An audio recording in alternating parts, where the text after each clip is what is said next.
Look at that. setup. You, I just, you're, I, you're moving my furniture. yeah, yeah, we're back. Kia ora, Mr. Fountain. Welcome back virtually to Wellington College. Oh, kia ora, tēnā koutou katoa, everybody. It's so nice to speak with you, Will. Thanks for the opportunity. Look, you look a little bit different in your hoodie at work instead of the normal shirt and tie. Yeah, well, it's casual, Friday's casual day, but every day's pretty casual here at the office of the Children's Commissioner. Right, and so you've been there on sabbatical all term, or? Yeah, I've had basically spending 6 or 7 weeks of the 10 weeks sort of largely based here at the office of the Children's Commissioner. It's been really great base to do some thinking about the well-being of young people. Right, so Men's Health Week is this week. And so we thought that this would be an awesome opportunity to get some perspective from you. So do you want to talk a little bit about some of the things that you've gone through as in your sabbatical? Yeah, sure. Well, I mean, first of all, it's really great that the Ministry of Education creates these opportunities for principals. So basically, after 5 years as a principal, you can apply to have a sabbatical, term sabbatical leave. It's about research, but it's also about rejuvenation. And it is really amazing, and to be able to stop and to sort of think about things differently, like being a principal, being a teacher.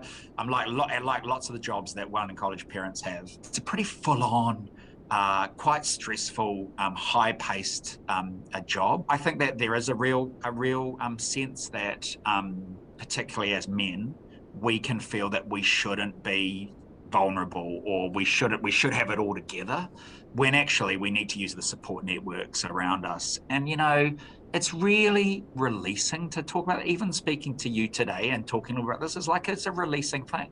When it comes to hauora, so sort of the overall concept of health, how important is it to make sure that we actually focus on all 4 corners of that health? I think whare tapa whā is like such a great model for looking at some of those balances in your life. What are the things that are sapping your energy? And there are always going to be difficult things, but also knowing what are the life-giving things, like what are your moments of flow. Being at my own kids' sport on a Saturday is just one of the most life-giving things that I do. Honestly, they're just really sort of happy, moments of my week, and they flow over into other areas. So it's prioritizing things like that, so those are, and then the final thing for me, or one thing that I've become aware of, is sort of this idea that, that when you help others, you're helping yourself. That, when you give, you get. And so sometimes it's actually about finding opportunities where you can just serve other people. And what that gives back to you, I think, is something really immense. What would you say to your high school self approaching all these different aspects of our own health? Well, I mean, it's really hard. And what people know now, well, for you guys as young men, you are so far from the finished product. So while your physical bodies, have grown to look like men, even in terms of our brain development, we've still got so long to go. So I guess, we need to be kind to ourselves and take a bit of pressure off ourselves around, what we're expecting at this point. And I think one of the great things about Wellington College is we feel this great sense of belonging. We feel like we're part of something. And so I would be like keeping your eyes on the future. Like, wait till you're a dad. Wait till you're like a partner. Wait till you have opportunities to give in different ways. Like, these are just unbelievable experiences that are still ahead of you. So I would say, take a little bit of pressure off yourself. Don't feel like you've got to be perfect. Build relationships, build friendships, and know that the future is just like pretty exciting. And so I'd say it's not just this group of boys trying to navigate this world together. It's also a community of people.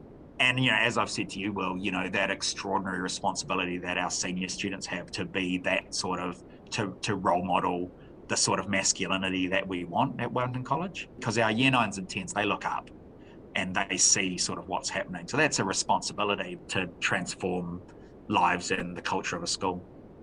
Well, thank you very much for sitting down with me today virtually, for being back at Wellington College online anyway, and Awesome. and being really open what are you most looking forward to about getting back to college?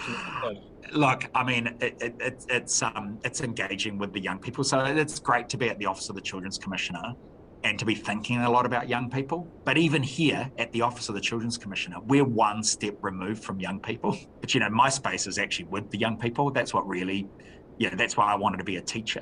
I find being away on the Saturdays and for the kapahaka and the, junior drama productions and the sport, I find that really challenging. So I'm really looking forward to being able to engage with those activities that we do outside of school as well as the ones in. So that will be really important. So it'll be great to see colleagues, but most of all to sort of reconnect with the young people in our school community. Well, we're looking forward to having you back next term. Enjoy the last. That's kind. I wouldn't be surprised if anyone's. Some people will be watching this and going, "God, has he been away? Haven't even noticed." No, people do miss you. Enjoy the last couple of your sabbatical. Enjoy your holiday, and we'll see you week 1, term 3 next term. Awesome. Farewell. Awesome. Thanks, Will. Thanks, everyone. Keep in touch.